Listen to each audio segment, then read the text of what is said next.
a vinda do Senhor Jesus, né, a encarnação, desde a leitura congregacional, a gente tem feito menção dessa verdade a qual é inexplicável. Somente uma mente renovada pelo Espírito de Deus consegue compreender um Deus se despojando de glória e se fazendo homem. E a Bíblia ainda vai mais adiante. Deus o fez pecado. E depois a sua paixão, depois todo aquele ato de enfrentamento, de escárnio, de vitupério, de afrontas, e ele seguiu como uma ovelha muda, sem blasfemar, sem maldizer, sem vacilar.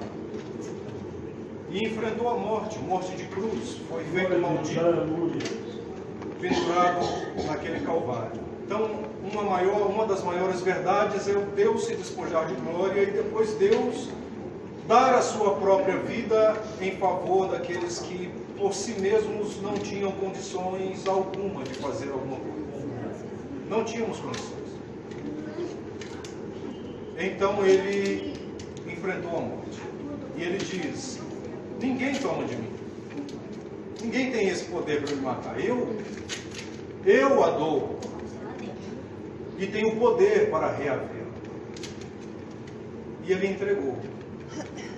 Depois é essa mensagem imperecível que nós acabamos de cantar: Jesus ressuscitou. Ele está vivo. Glória a Deus. A maior mensagem que o universo pôde conter partiu de um túmulo vazio. Deus ressuscitou seu Filho para dar ênfase a todo o propósito eterno. E a outra grandiosa mensagem que ele nos faz entender também pelo seu Espírito é o próprio Espírito de Deus morar no coração de um crente regenerado. Aleluia. Somos templo, morada de Deus em Espírito. E o fato de hoje nós nos ajuntarmos nessa manhã tão difícil, fria, chuvosa, para ouvir de novo essa mesma mensagem é porque o Espírito promove esperança e convicção no nosso coração. Ele edifica, ele fortalece a noiva do Cordeiro na coletividade. Essas verdades você as saberia dentro do seu quarto, lendo a sua Bíblia sozinho. Mas há uma riqueza, há uma preciosidade em coletivamente nos alegrarmos e nos apropriarmos dessa verdade para juntos, uns com os outros, dizer força, coragem, perseverança, renúncia, vale a pena. E um dando força para o outro, um edificando o outro, enchei-vos do Espírito de Deus. É um soprando sobre o outro, essa porção que temos recebido do Espírito. Força, coragem, vale a pena. Vamos juntos. A mensagem é sempre a mesma, mas é sempre a mesma porque ela é eterna. E essa mensagem eterna, ela produz vida. Todas as vezes que nós nos apropriarmos dela com o coração quebrantado, dependente dessa suficiência de Deus. Então nós temos cantado aqui as principais doutrinas do Evangelho, que partem de um Deus glorioso, com um propósito e um projeto glorioso para a sua noiva. Então nós não podemos negligenciar, nós não podemos falhar nessa tentativa de buscar ser aperfeiçoado dia após dia e alcançar essa estatura de varão perfeito. E essa proposta só é possível se nós nos apropriarmos de todos os meios de graça. Então eu encorajo os irmãos: faça chuva, faça sol, caia neve, esteja frio. Como é bonito, irmãos, a gente vê a mobilização de cada um num empreendimento para que se torne possível uma reunião nesse lugar. Ajunta a cadeira, pega daqui, pega uma chofagem ali, um ajuda daqui, faz... Isso é lindo. Para quê? Para nos reunirmos e nos aproximarmos da palavra de Deus, encorajando-nos uns aos outros, porque sabemos pelo Espírito de Deus que vale a pena. Que vale a pena. Amém? eu quero convidar os irmãos a dar continuidade no estudo que eu propus de ler Tiago com os irmãos, né? E a gente fez uma pausa aí alguns dias por causa de alguns assuntos que a gente entendeu ser mais urgente. E hoje podemos retomar debaixo da inspiração e da revelação de Deus, né? Inspiração por quê? Revelação por quê? Porque a Bíblia do Senhor, a palavra de Deus, né? Ela é divinamente inspirada e ela é a última revelação para nós. Então temos diante de nós a palavra inspirada e revelada para a sua igreja, para que nós possamos dela nos alimentar, nos apropriar dessas verdades e rompendo desafios, superando obstáculos, rompendo de fé em fé, de glória em glória. Amém? Tiago, capítulo de número 4. Eu vou me ater apenas a 2 versículos, mas eu quero ler desde o versículo 1, para a gente se situar novamente, para a gente contextualizar toda a mensagem de Tiago a seus leitores. Então, a proposta é capítulo 4 de Tiago,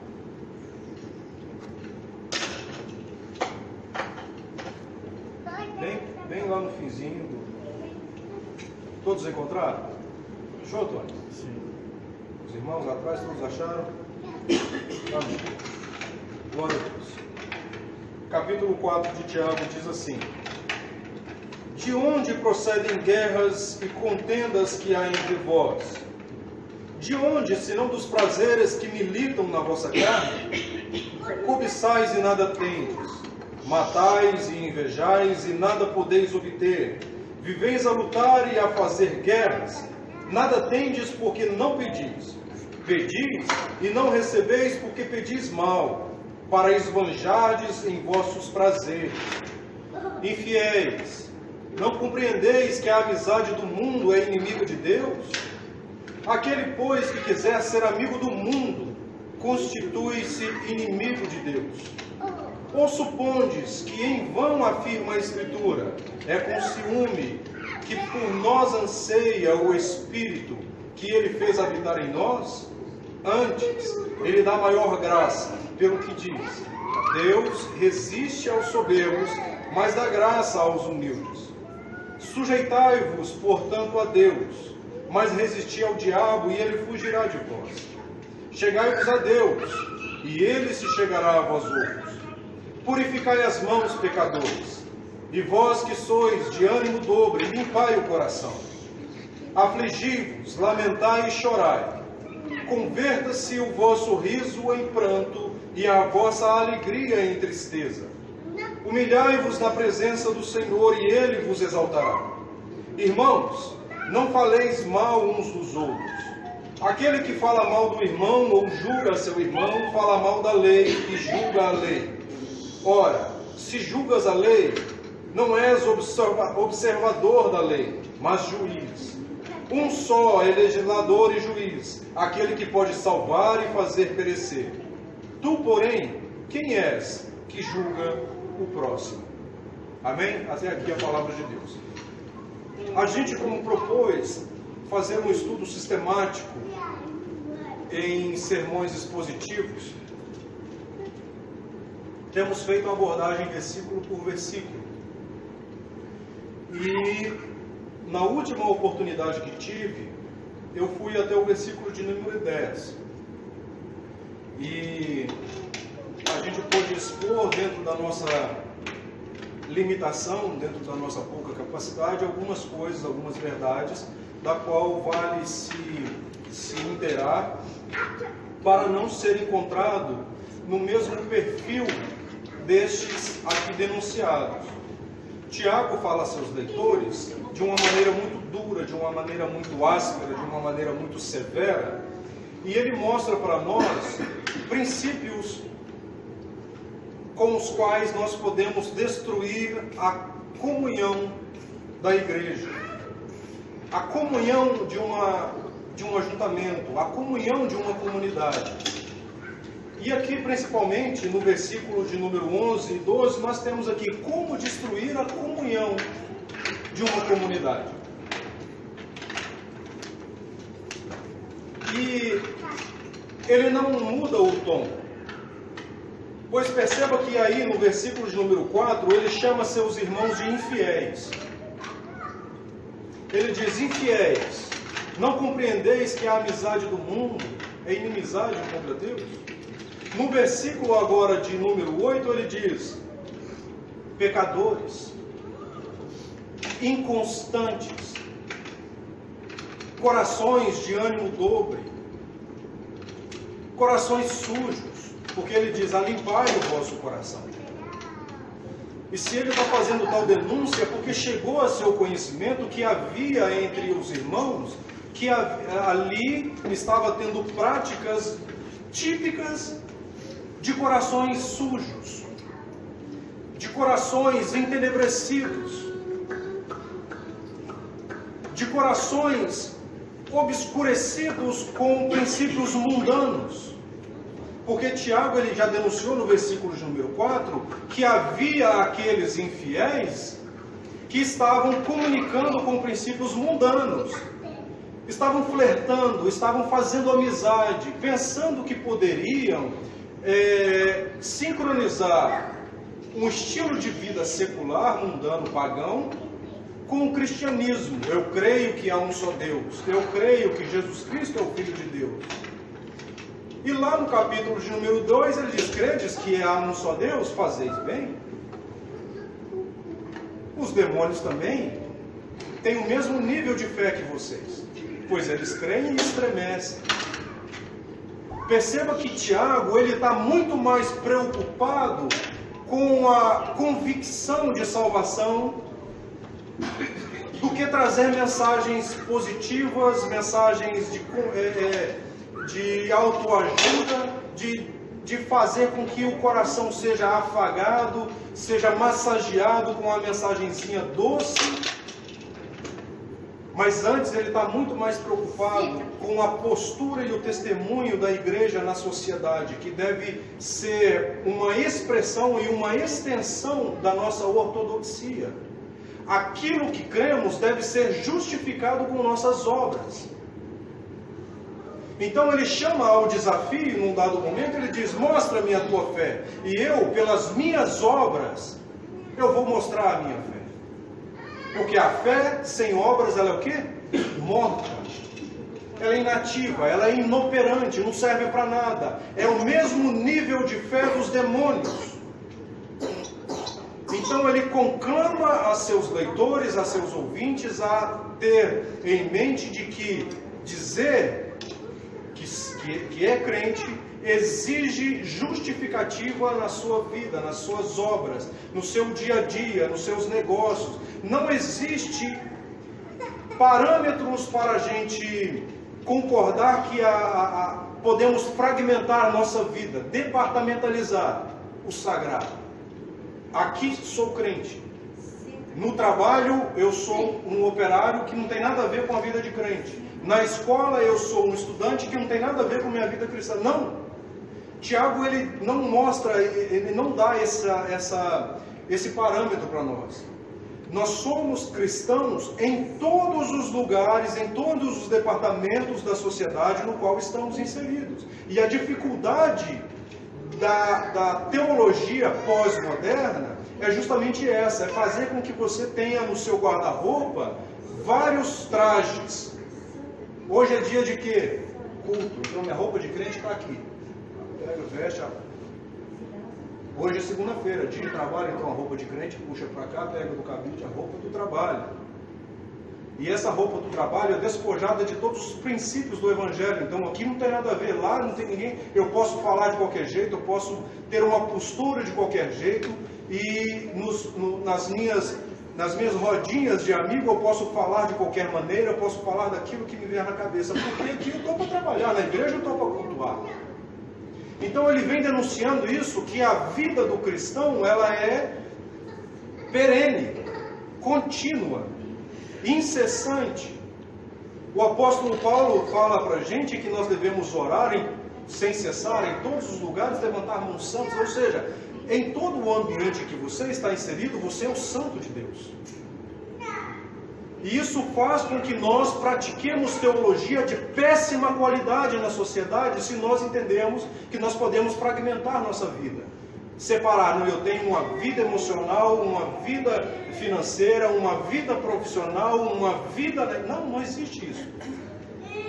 Você tem uma vida espiritual, você nasceu de novo. E essa vida espiritual, ela se ramifica na sociedade. Então você deve ser um homem, um ser espiritual em todos os lugares onde você está inserido.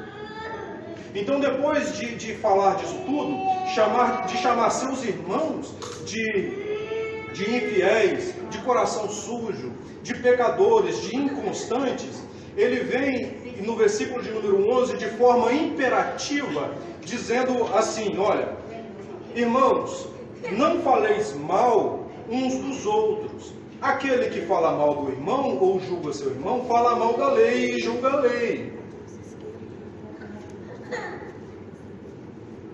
O elo deste versículo, eu vou ler mais ou menos o que Tiago quis dizer. O que é interessante é você conhecer a intenção do autor no texto.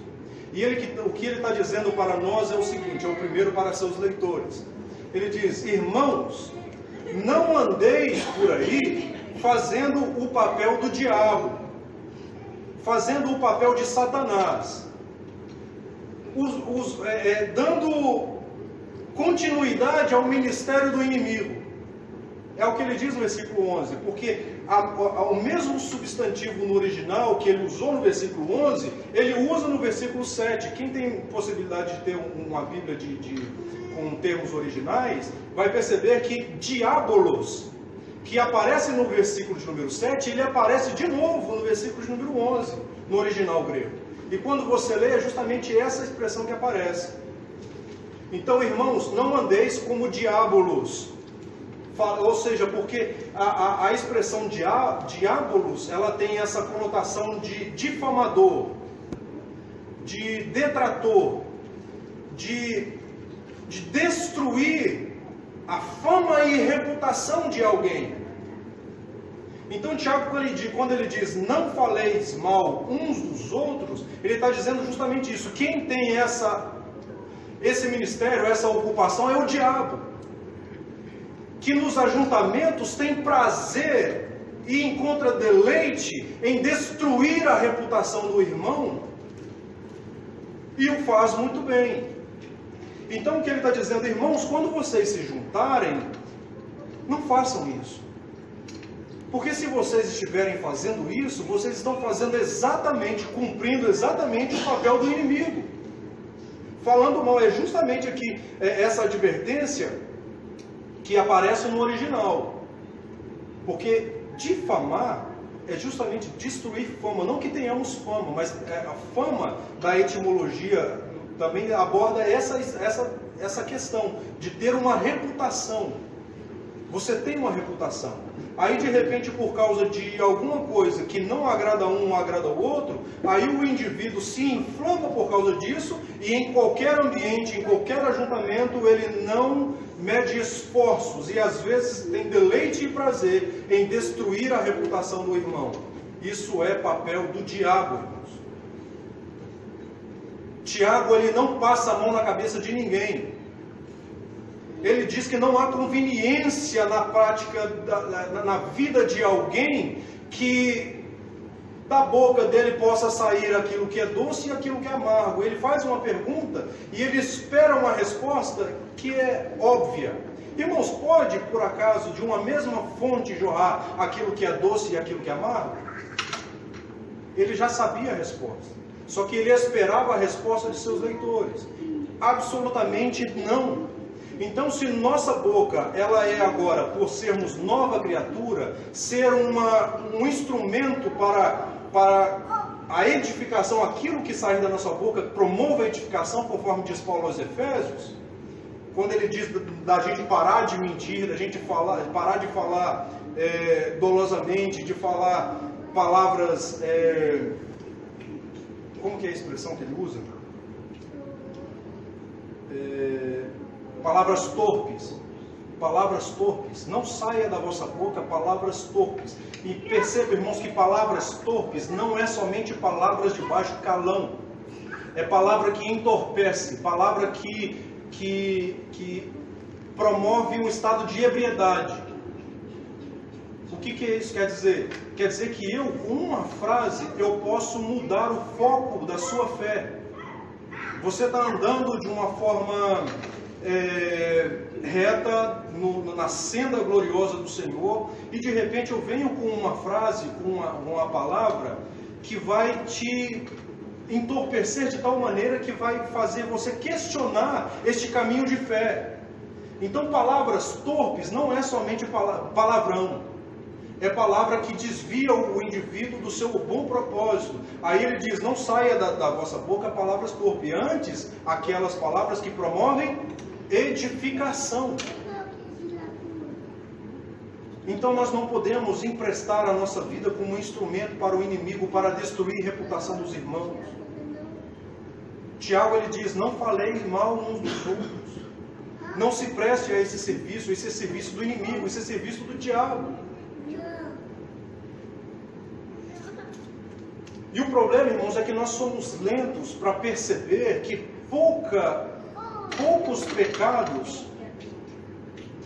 há poucos pecados na Bíblia que encontram tantas advertências como o pecado da maledicência. São muitos. E o problema todo desse texto, a problemática que nós encontramos aqui, de falar mal um do outro, não está somente por causa de uma vida prática cristã, é porque ela envolve também a lei do Senhor.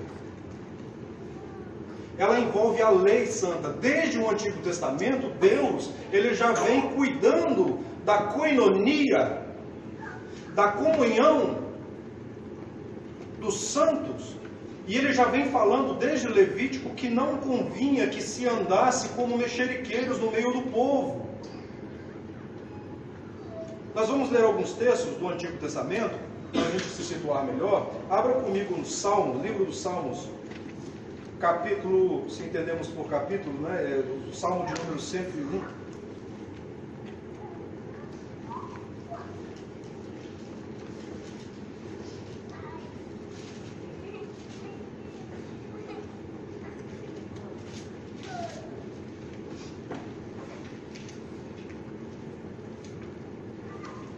Quero antes olhar no Antigo Testamento e depois vamos olhar alguns versículos do Novo.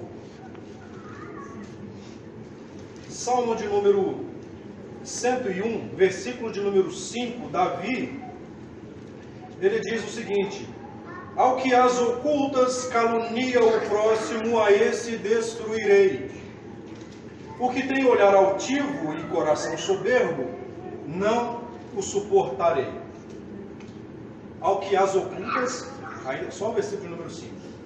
Ao que as ocultas calunia o seu próximo, a esse destruirei. Davi falando, obviamente que inspirado por Deus, senão não estaria no cânon sagrado, daquilo que certamente procede de Deus.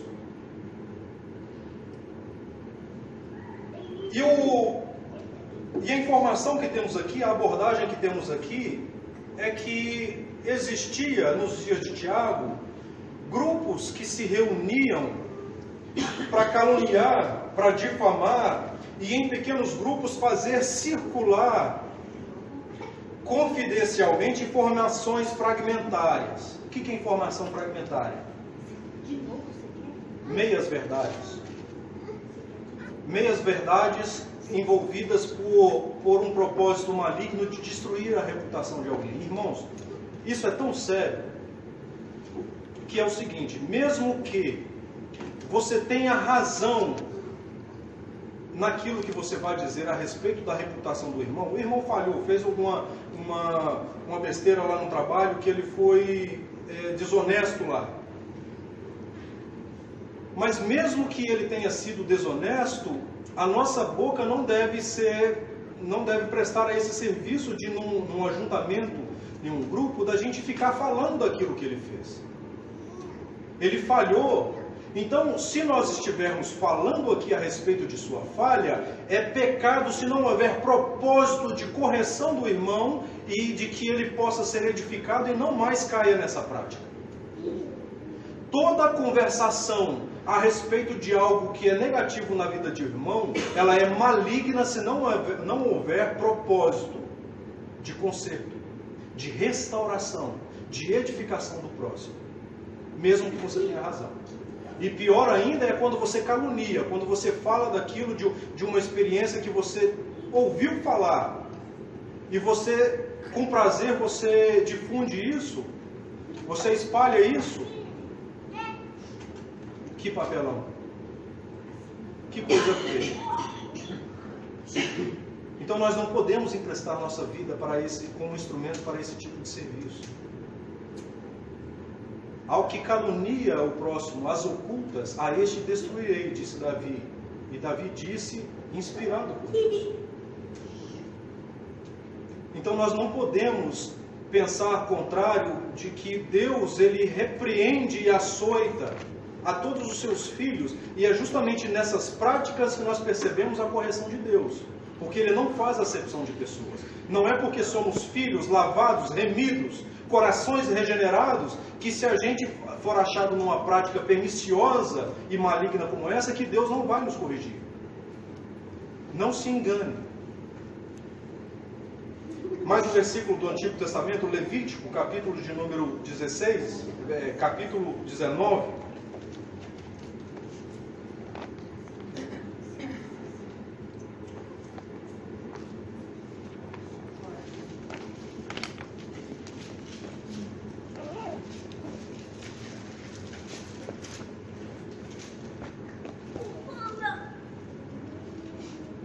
Capítulo de número 19, versículo de número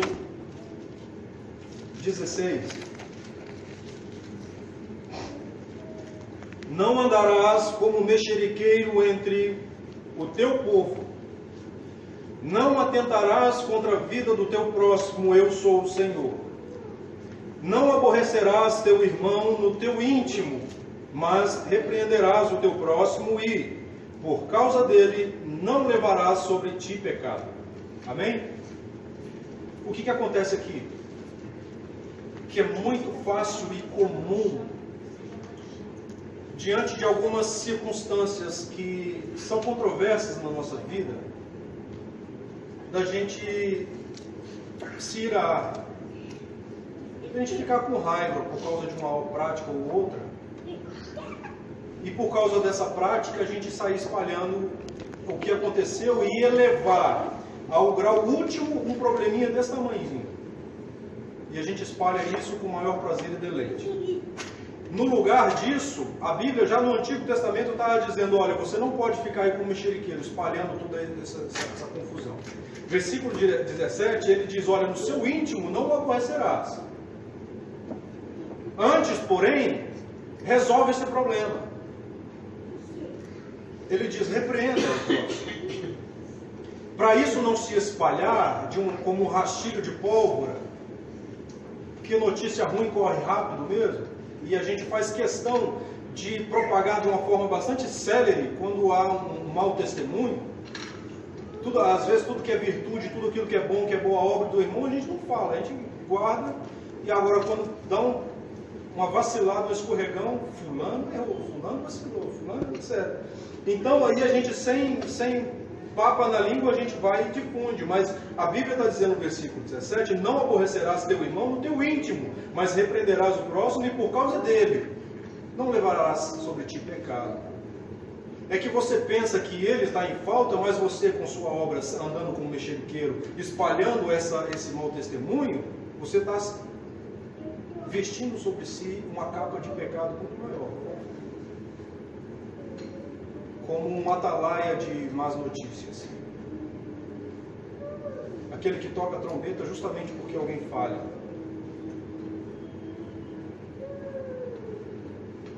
E ele está usando uma expressão que Jesus, do Sermão do Monte, depois mais ele vai despontar no Novo Testamento justamente com essa ideia.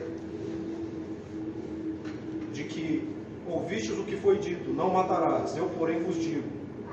Se no teu íntimo você odiar o teu irmão,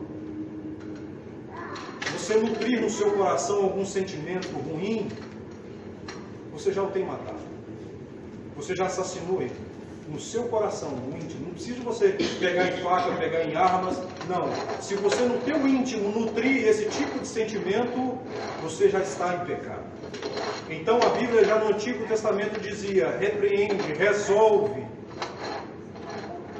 para que não seja espalhado, para que não seja destruída a reputação do irmão.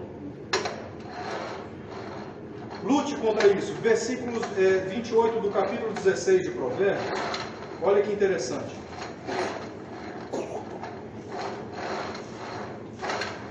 Versículo de número 28 do capítulo 16.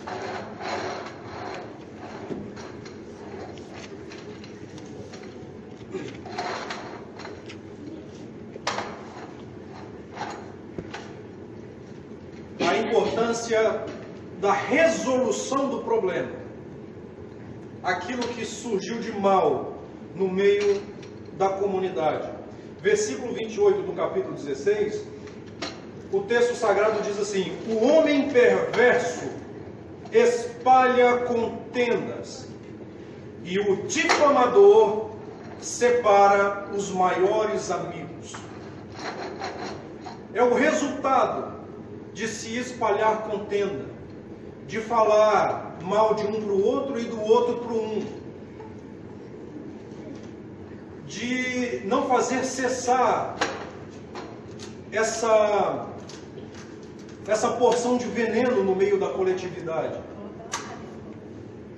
de não apaziguar tudo isso e se prestar a uma postura, a um perfil de perversidade. O homem perverso espalha contendas. Como que se espalha contendas? Difamando pessoas, destruindo a reputação do próximo, só evidenciando ao outro aquilo que ele tem de mal. É aquilo que eu já disse uma vez. Você talvez não precisa nem dizer aquilo que é de negativo na vida do irmão. Eu até usei, e vou usar mais uma vez, a vida do Tony como ilustração. Paulo chega para mim e diz: rapaz, o Tony, cara, o Tony é um cara que eu vou te contar, viu? Ele chega cedo, quando ele chega cedo, ele arruma as cadeiras da igreja, ele aspira, ele arruma os negócios, ele põe água no lugar, se não tiver água ele vai comprar. Rapaz, Tony é uma bênção.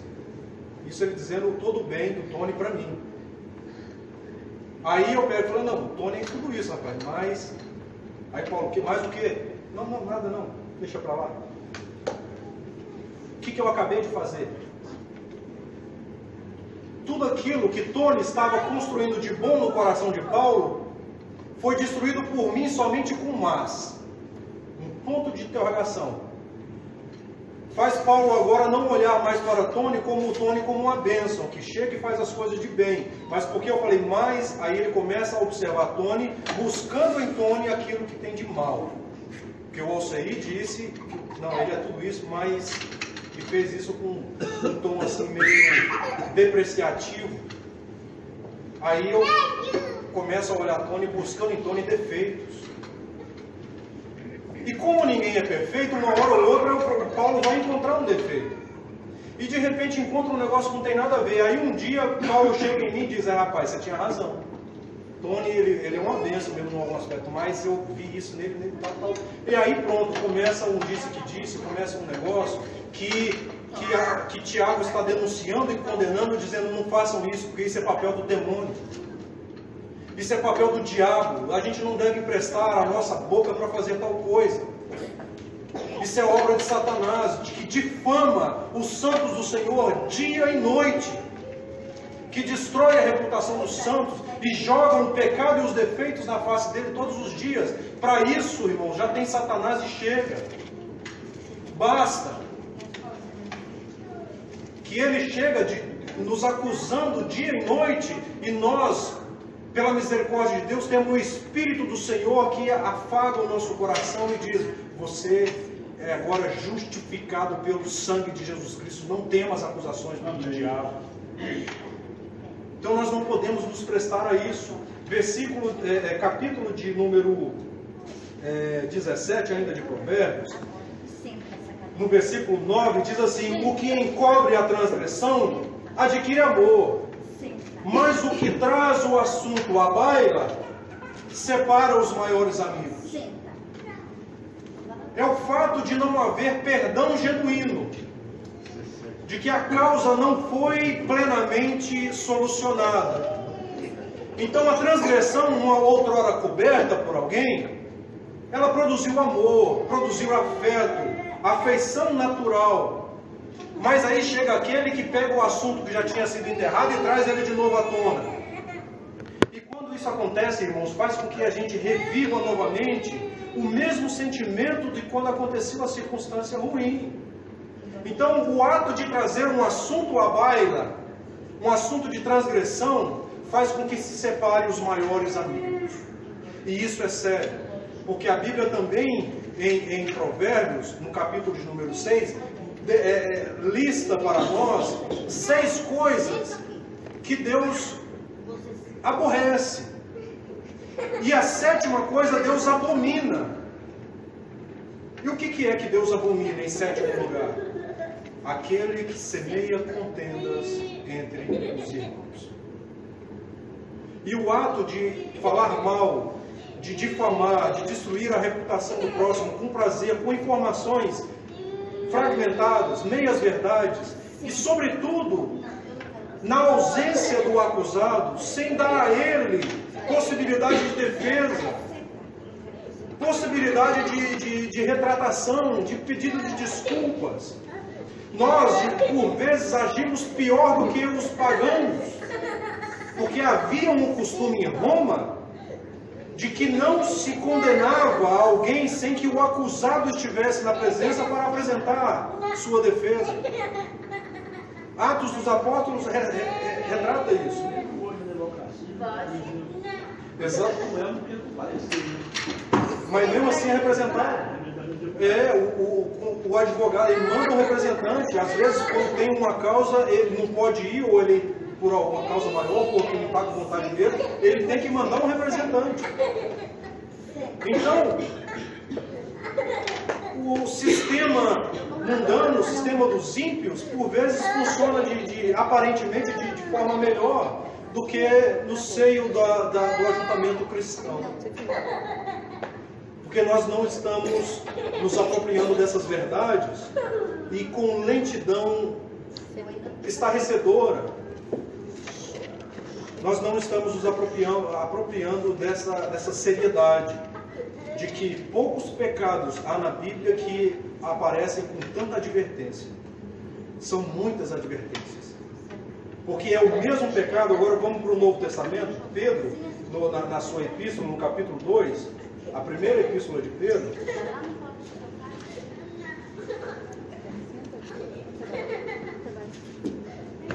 capítulo de número 2, versículo de número 1.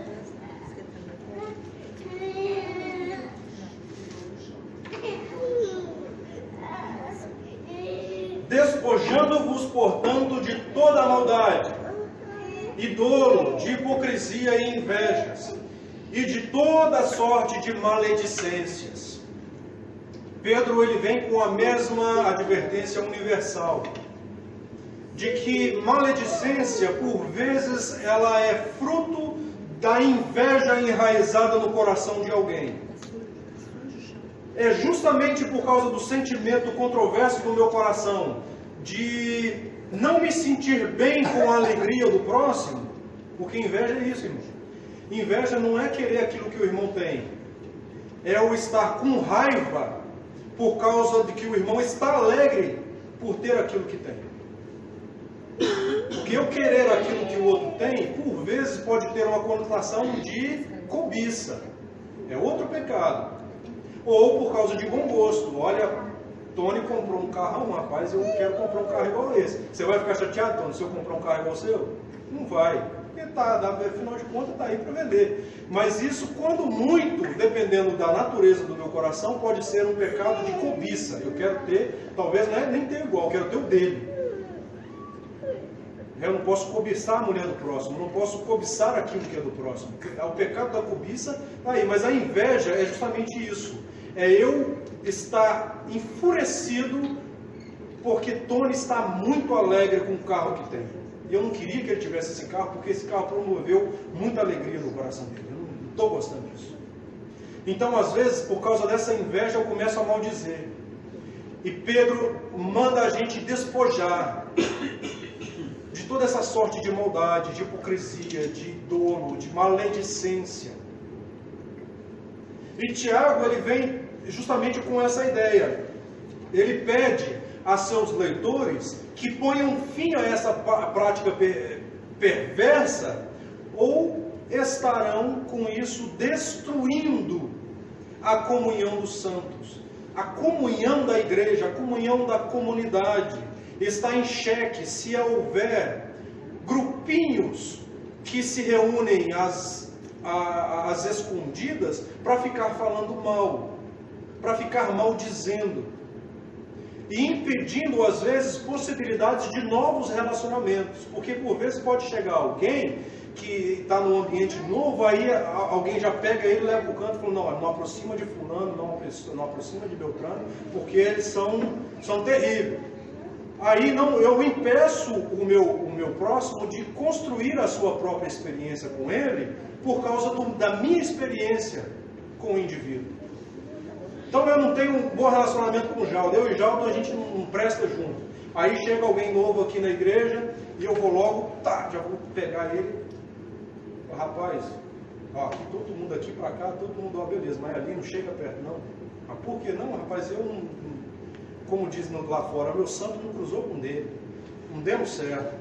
E de repente essa pessoa que chegou agora seria ótimo amigo de Jaldo, com a experiência dele, os dois, e deixa ele descobrir se de fato isso é para ele também.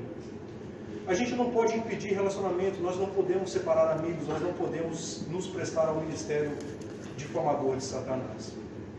Isso é muito sério, isso é muito urgente para a igreja do Senhor. Notemos que a ênfase do versículo 11 está na palavra irmãos.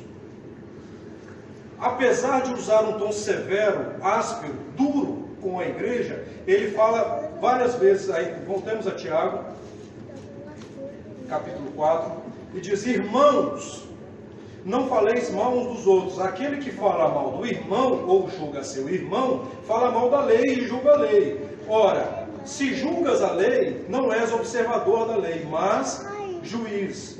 Por que ele usa com ênfase a palavra irmãos?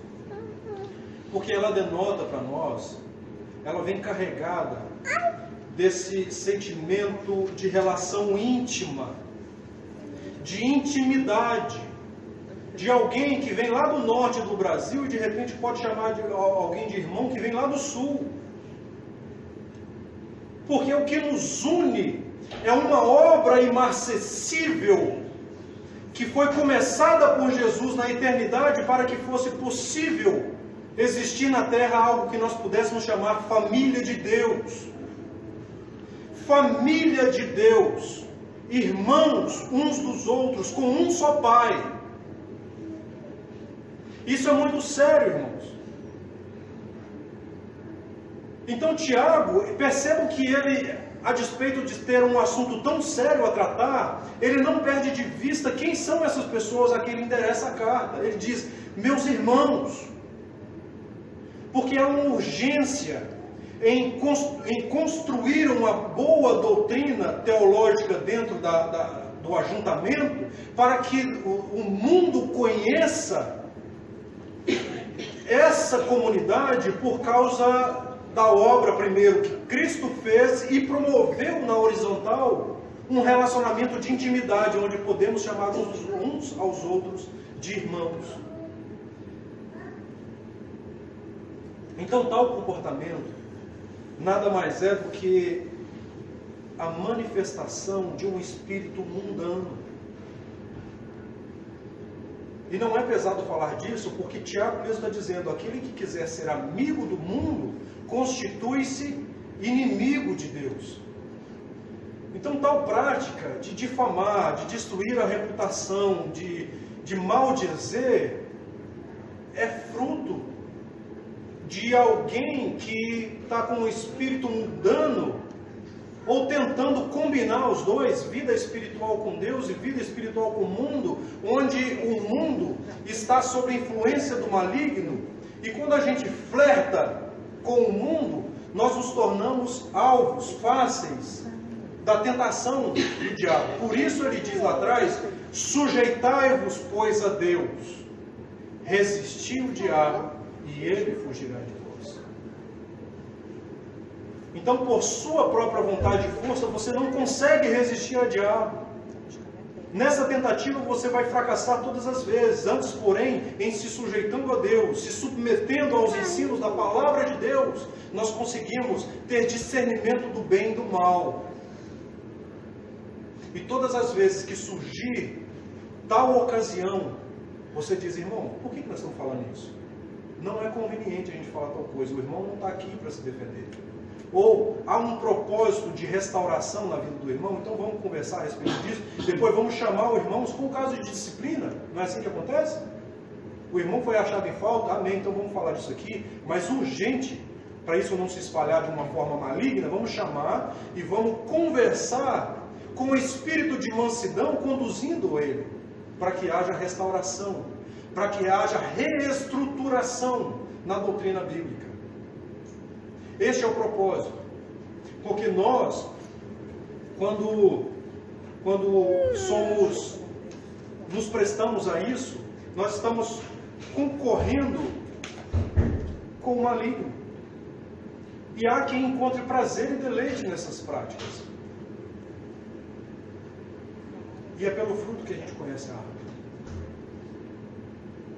E Tiago, ele vem trazendo para nós essa ênfase de unidade íntima, porque somos família de Deus. Senta aqui na cadeira. E é tão sério que envolve a lei. Versículo, eu vou ler para os irmãos, no capítulo de número 19 de novo de Levítico, no versículo adiante daquele que nós lemos, capítulo 19, versículo de número 18. Não te vingarás, nem guardarás ira contra os filhos do teu povo, mas amarás o teu próximo como a ti mesmo. Eu sou o Senhor. A seriedade de tudo isso é porque envolve a lei.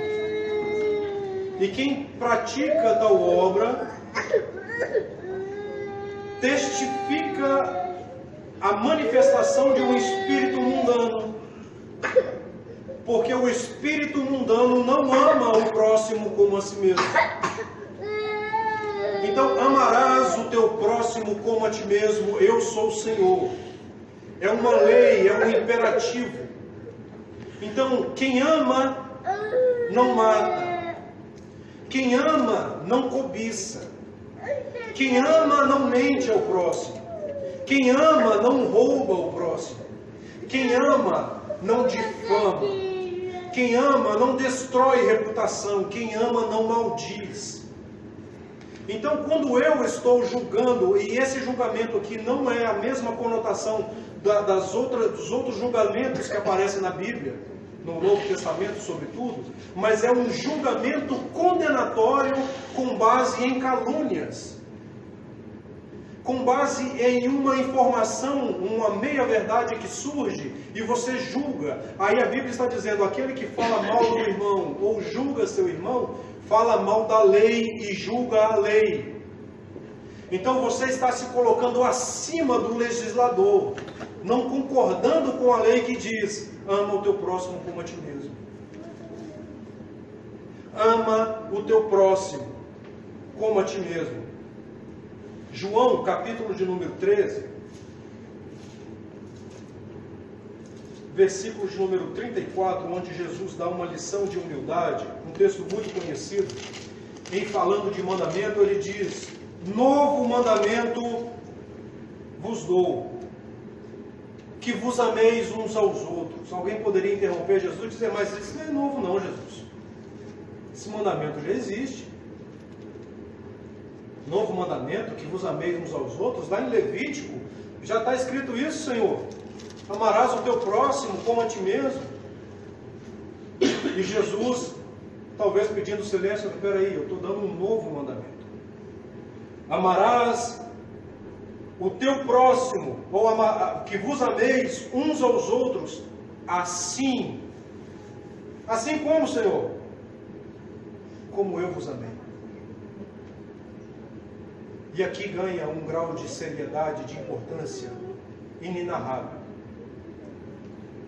Amarás a Deus de todo o coração, amarás o teu próximo como a ti mesmo, e Jesus vem, um novo mandamento vos dou, que vos ameis uns aos outros, do mesmo jeito, assim como eu vos tenho amado. E ele eleva o grau de importância e seriedade. E ele diz mais, nisso conhecerão todos que sois meus discípulos. Nisso como, Senhor? De que jeito?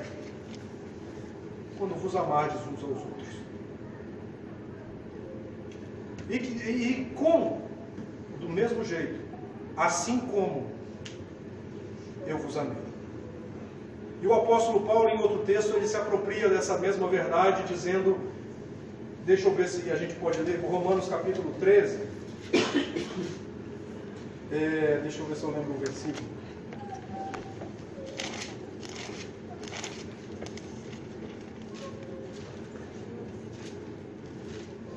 Versículo de número 9. 13. Não, vamos ler o 8 também. 8. A ninguém fiqueis devendo coisa alguma. Exceto o quê? O amor. Com que vos ameis uns aos outros. Pois quem ama o próximo tem cumprido a lei. Pois isto, não adulterarás, não matarás, não furtarás, não cobiçarás. E se há qualquer outro mandamento, tudo nesta palavra se resume. Amarás o teu próximo como a ti mesmo. O amor não pratica o mal contra o próximo, de sorte que o cumprimento da lei é o amor. E amor este que está envolvido pelo novo mandamento dado por Jesus. Novo mandamento vos dou, que vos ameis uns aos outros, assim como eu vos tenho amado. Do mesmo jeito como eu amo vocês. Do mesmo jeito em que eu me dou a vocês. Que vos ameis uns aos outros. E Paulo diz aqui em Romanos que o amor não pratica o mal contra o próximo.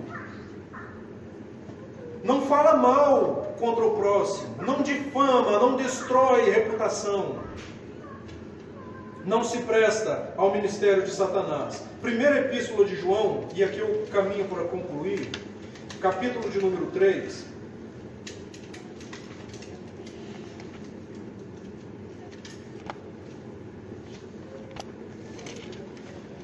Primeira epístola de João, capítulo de número 3, versículos de número 14. Vamos ler até o 16. Nós sabemos que já passamos da morte para a vida, porque amamos os irmãos. Aquele que não ama permanece na morte. Todo aquele que odeia a seu irmão é assassino. Ora, vós sabeis que todo assassino não tem a vida eterna permanente em si. Nisto conhecemos o amor, que Cristo deu a sua vida por nós, e devemos dar a nossa vida pelos irmãos. Este é o amor que foi dito lá no Evangelho relatado por João. Porque este é o assim como que Jesus disse. Da mesma maneira, do mesmo jeito que eu vos tenho amado, vos ameis uns aos outros. E João entendeu e relatou na sua epístola, dizendo, nisto conhecemos o amor. Nisso o que, João? Como? Que Cristo deu a sua vida por nós. Gesto de amor. Amor ágape. Amor de um propósito eterno. Amor divino. Tá, mas o que isso quer dizer? E devemos dar a nossa vida pelos irmãos. Investir nossa vida. Doar da nossa vida. E se nós investimos a nossa vida em nossos devocionais, em boas obras que o Senhor preparou de antemão, que o irmão é beneficiado por essa boa obra, quando eu faço, quando eu não negligencio, quando eu, podendo fazer o bem, eu faço, eu não omito o amor. Porque um dos pontos de juízo na eternidade vai ser justamente esse, o amor omisso. Jesus, quando Ele chama as ovelhas para a eternidade com Ele e separa os bodes para a eternidade sem Ele, Ele diz: estive com fome e me deste de comer. Estive com sede e me deste de beber. Estive com frio e me vestiste. Estive preso, doente e foste me visitar. Como, Senhor, que fizemos? Onde que fizemos todas essas coisas? Quando fizeste a um dos meus pequeninos, a mim me fizeste. É o dar a vida para os irmãos. Viver em função do próximo, viver em função de outro. Enchei-vos. E quando nós não fizemos, alguns vão dizer, justamente no amor omisso: eu estive com fome, vocês não me deram. Tive frio, vocês não me deram agasalho. Tive sede, vocês não me deram de beber. Estive em muitas situações em que vocês tinham condições de me suprir e vocês não fizeram. Mas como, Senhor? O Senhor não estava aqui, não, é quando vocês deixaram de fazer aos meus pequeninos. Vocês não fizeram a mim. O amor omisso vai ser um dos pontos de julgamento na eternidade. Podendo vós fazer o bem, não fazendo, cometeis pecado. Versículo, para concluir, versículo número 12 do capítulo 4 de Tiago. Um só é legislador e juiz. É aquele que pode salvar e fazer perecer. Tu, porém, quem és que julga o próximo? E quando ele usa essa expressão, o próximo, é justamente para remeter a nossa mente e a nossa consciência à lei. E a lei, quando Jesus foi indagado acerca disso, quando perguntaram a ele qual era o maior e mais importante mandamento, ele diz: amarás ao Senhor teu Deus de todo o teu coração, de todo o entendimento. O segundo é semelhante a esse: amarás o teu próximo como a ti mesmo. E quem é meu próximo? Aí ele conta uma parábola do bom samaritano. E nós já estamos enfadados de ouvir que samaritanos e judeus não se davam, mas foi justamente um samaritano que ajudou um inimigo judeu. E ele pergunta àqueles que o inquiriram acerca dessa questão, e aí eles foram inteirados desse compêndio doutrinário tão importante, que o meu próximo é justamente aquele que sente necessidade daquilo que eu possa fazer, ainda que ele seja meu inimigo. Ele está precisando de algo. E veja, irmãos, perceba que ele é meu inimigo não porque eu o considero, é porque ele me considera.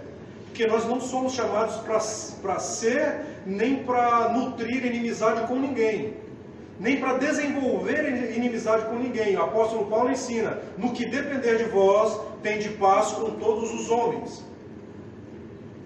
Se ele é meu inimigo, é porque ele quer ser meu inimigo, não por causa de mim. Parte de lá para cá, não daqui para lá. Então, se ele é meu inimigo e tem necessidade de alguma coisa, eu vou prestar a disposição e suprir ele na sua necessidade. E Jesus ensina justamente isso. E ele, como Jesus, como juiz e legislador da lei, ele coloca todos os parâmetros. E no meio do ajuntamento há quem se encontre acima disso, pensando que a lei não é tão boa assim, fazendo com que eu difame e destrua a reputação de alguém com prazer. Então eu estou me colocando acima da lei, em pé de igualdade com o divino. Como? Num julgamento condenatório, por causa de uma calúnia, por causa de uma má experiência com o meu próximo. E eu faço questão de divulgar tudo aquilo que eu soube ou que eu tive como experiência de ruim, me colocando acima da lei e julgando que a lei não é boa. Então, se eu julgo a meu irmão, condenando-o, eu estou fazendo isso omitindo uma questão que é importantíssima. Aquele a quem eu estou condenando, ele é falho, pecador, e ele foi redimido pelo Senhor, assim como eu, que também sou falho, pecador e redimido pelo Senhor. Então, que poder tenho eu para condenar alguém que está no mesmo pé de igualdade que eu? Isso aqui não omite a ideia de que nós possamos surpreender alguém conforme. Por isso eu disse que o julgamento aqui não tem a mesma conotação de julgamento em outros textos da Bíblia, que faz com que a igreja identifique uma má conduta, uma vida pecaminosa de alguém e o repreenda, e às vezes a necessidade até de exclusão. Nós falamos sobre isso aqui vezes passado. Mas aquilo que Tiago está dizendo aqui, ele está se apropriando justamente do julgamento feito sem uma autoanálise, de condenar um cisco no olho do irmão quando se tem uma trave no seu, de fazer julgamento, como que eu posso dizer? Hipócrita. Isso tá ruim, hein? É justamente esse perfil que nós não podemos assumir, irmãos, de pensar que todos são falhos e eu sou perfeito. Se eu uso, eu sempre falo isso e nunca é demais repetir, se eu usar a minha vida como padrão para julgar e condenar a vida do próximo, os outros serão sempre culpados e errados, e eu serei sempre absolvido e inocente. Então a sua própria vida não serve de padrão para identificar certo e errado. É Jesus, é as Escrituras, é os parâmetros sagrados. Então por isso Jesus ele ensina: não julgar segundo a aparência, mas julgai segundo a reta justiça. E a reta justiça é essa: todos nós somos pecadores merecedores do inferno e alcançamos misericórdia e graça por causa do seu divino amor. Somos alvos da misericórdia e da graça de Deus. Então o irmão que falhou também é alvo disso. Nós não podemos condenar com base em calúnias, em difamações, em más experiências. Não, meus irmãos. Isso é urgente na igreja do Senhor. Muitas outras coisas eu tinha a falar, não vou mais adiante, pelo simples fato da casa não estar cheia. Não que os irmãos não sejam dignos de ouvir tudo aquilo, mas é porque é desnecessário. Às vezes quando se fala e não estão todos para se inteirar da informação. Mas é urgente isso. E Tiago diz: irmãos, nessa relação íntima que nós temos, conquistada por uma obra divina, na redenção promovida por Jesus Cristo, nós não podemos nos destruir uns aos outros com obras de detrações, difamação, maledicência. Despojem-se de tudo isso, porque isso é obra do diabo. Isso é um espírito mundano. Não é conveniente que seja assim. Amém? Vamos colocar de pé, vamos orar ao Senhor. Glória a Deus. A vinda do Senhor Jesus, na encarnação.